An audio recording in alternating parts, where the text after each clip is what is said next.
are so many different ways that you can sprain your ankle, and there are different degrees or grades is what we call it on how bad you sprained your ankle, right? It could be so bad that you tore it. And so today we're gonna teach you a few exercises that you guys can do to work on stabilization of that ankle or tension along that ankle so that way you guys heal a little bit faster. But most times when people just are walking, step off a curve and it's a quick tweak and there's a little bit of swelling, that's a time when you don't want to baby the area, right? You have these protocols, these old protocols, which is called RICE, right? Rest, ice, elevate, and compress.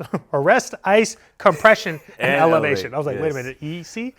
But you want to worry about, they used to say like, hey, just lay off of it, stay off of it. Immobilize it. Immobilize it, when the real thing about sprained ankles is controlling the inflammation and allowing the stress of the ankle to put actually mobilization into it, to allow it to heal along its proper stress lines. Now, the ankle, the ligamentous structures of the ankle that are normally overly stretched in that area, they lose communication. When we add load to it, muscle or the ligamentous structures, they don't contract. No. They build upon stress lines that you place upon the ankle. Now, one of the most common things that we see is a person sprains their ankle and all of a sudden they keep spraining their ankle more and more and more. Steph Curry. Well, Steph Curry, exactly. So one of the things that we need to do is we need to allow for proprioception in that area. And when we allow for proprioception, it's retraining control over your foot, over your ankle, and not just babying it and getting on crutches, because that might take a little bit longer for it to heal. Yes. Over at the office here, we do more than just adjusting the ankle. Adjusting the ankle is going to be great. A lot of our patients, I say a lot of our patients, feel a lot better after they get the mobilization done along the ankle. And then we allow for better treatment process, right? We want to flush inflammation. We want to allow for better control over the area by stimulating the fibers and the muscles that surround the ankle, right?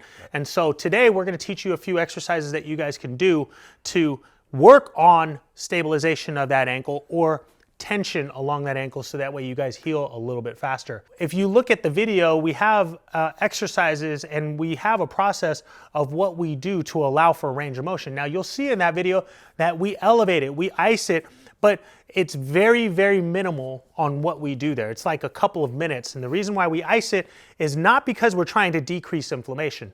The main thing, the reason why we ice it is to decrease pain. And when we decrease pain, we can allow access to the movement that we need. Yes. So you guys will check that out in that video over there. One of the things that you guys can do is you can use a resistant band or a functional band like this. And this is the first exercise which we work on decompression. And so first thing we do is we're gonna wrap it around a squat rack or anything that's gonna be stable enough to hold a lot of your body weight, because you're gonna be laying down, you're gonna be relaxing, and you're gonna be distracting your joint. And so you wrap it around something that's pretty sturdy, and you're gonna wrap it around here. And in my case right now, just for viewership, so you guys can see it, is I'm gonna do the distraction on John's ankle. So go ahead and lay down on your back. So if you can see what I'm doing right over here, I'm grabbing this band, I'm gonna place it underneath his ankle, and I'm gonna wrap it in sort of a figure 8 position around his ankle. And notice where it is.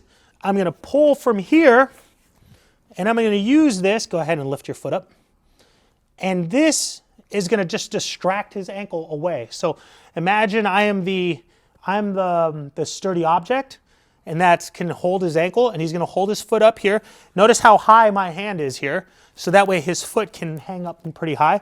And all John's gonna do now is he's gonna flex his ankle, he's gonna dorsiflex his ankle, and then he's gonna let it release. And dorsiflex again, and release. And so one of the things that I'm doing is having him activate and relax. Activate and relax. Activate and relax. And that's gonna put stress along those ligamentous structures that normally cause him pain, okay? And that will also help him to release pressure and pain of those areas, because now movement takes away pain. Another thing that I do with a lot of my patients is that, again, I put stress along the lines that have been sprained, okay? And so, John, you and I are gonna do this together. Let's hold on to each other here. And so we're gonna put our foot up just like this, and let's, put your toe on the ground.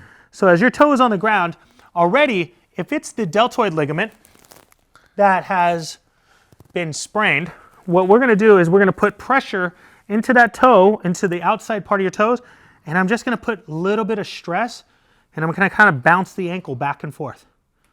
Bouncing the ankle back and forth here is gonna allow to stress that area and then relax it. Stress and relax, and it's creating a reflex reaction in that joint to allow for decreasing pain. Okay, and so you do that and you're just kind of mobilizing it. You're doing it for an extended period of time, for maybe about a minute or so, and it feels good. I mean, it kind of feels good on your ankle as you're kind of doing it. Yeah. And then you can rotate it, you can roll it around if you need to, but the more movement that you're getting, you're utilizing that pump system to help push blood flow in and out of that ankle and putting stress along the stress lines of the ankle again, and to allow for strengthening of the ligamentous structures which have been hurt. So those two exercises have been working on decompressing and working on a reflex reaction. The last one that I want you guys to do, and remember, this is a very acute situation. Over the days that I work with our patients, we add more and more load, right? We do load where we eventually want to get them to it where we're doing a plyometric. Right now, since it's very acute, since it's the very beginning stages, just put pressure on it. Just stand upright. People say, put a pillow underneath you. You're gonna work on proprioception. That doesn't necessarily work on proprioception or balance. It helps with controlling the ankle. That's all you're trying to do here. And maybe it may help with proprioception a little bit, but in our case right now, we're just trying to load the foot, and you're gonna start to feel your foot go back and forth here. Now take it as you need. If there's too much pain and you can't load the joint just yet, take a step back and just do the first two exercises. But for now, put the load on. You can hold on to something, but don't try to fatigue yourself and push yourself so hard to increase the pain here. You're gonna feel a little sore. Soreness is okay. More pain is not. That's not what we want you to do here, okay? So once you're holding on, you can hold on to some sticks. You can hold on to a wall, keep that pressure. And then as you progress from this single leg stance, you're gonna do some of those star reaches or those clock reaches, and notice what I'm doing. When I do it, let's say this is my foot that I'm working on, my ankle. Notice when I reach forward towards 12 o'clock here, I'm working on dorsiflexion. I'm putting a load into my knee, and I'm putting a load to the front part of my ankle.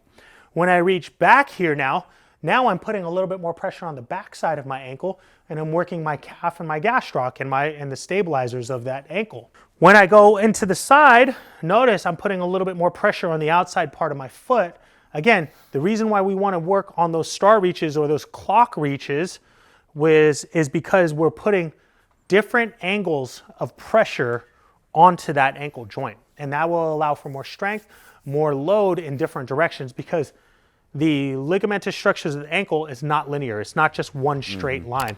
It's very fibrous. It works in all different directions, and we want to put all that type of pressure in. Thanks for joining us, you guys. We'll see you guys on the next video.